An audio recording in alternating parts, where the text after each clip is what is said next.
Ano ang simbahan para sa imo? Para sa kadakalan, inilugar ng pagsamba. Ang lugar na kung saan mamamatean ang katuninungan asing paglao.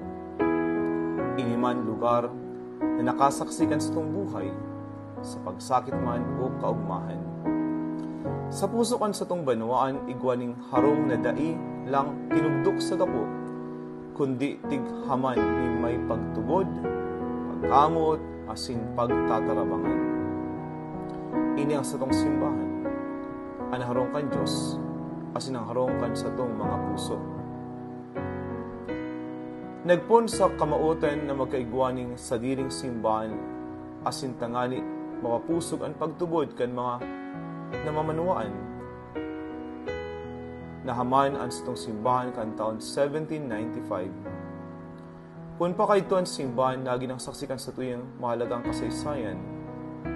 Isimbolo kan pagkabunyog, kan manuaan, sa kada labrilyo sa iyang pundasyon.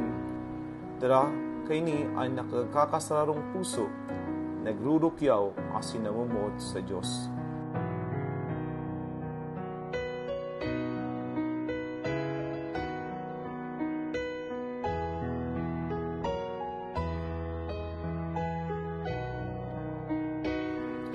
Kesa anuman sakit, kalamidad o distroso, madagos ining nakatindog para sa tugabos.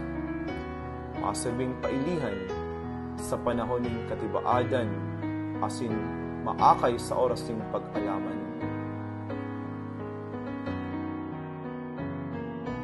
Alagad ang satong simbahan na simbolo kan sa tong pusog na pagtubod, dikit-dikit nang nararaot.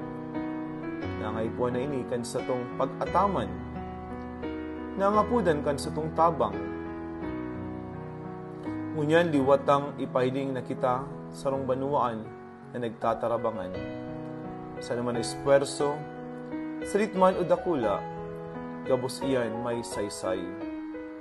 Kung gabos kita, matagama ni maski kadikit na halaga, asin matabang na angay na sa tong kakayahan.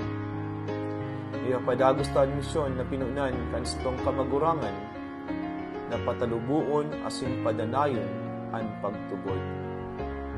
Tugod, magsabi kitang tangraw ning paglaom, sapay kan simbahan sa tong atamanon, unya nasin para sa masurunod na henerasyon.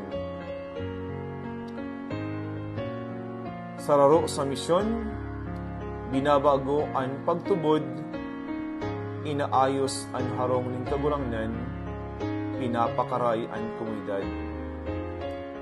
Magtindog kita, asin hamanon, ang harong ning kagurangnan.